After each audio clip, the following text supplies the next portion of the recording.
મારા ઉપર સાહેબ અરજી કરવામાં આવી હતી કે તમે સરકારી પડતરમાં છો અને ગેરકાનૂની છો.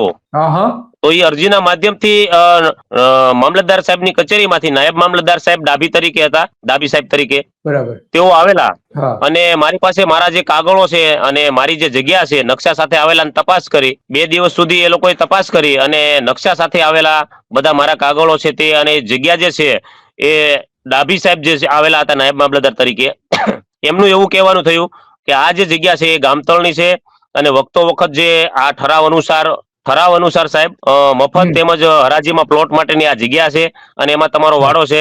પણ હવે તમારે જ્યાં સુધી કલેક્ટર કચેરીથી આ મામલતદાર કચેરીથી નોટિસ ન આવે ત્યાં સુધી તમારે સાહેબ હટાવવાનું નથી.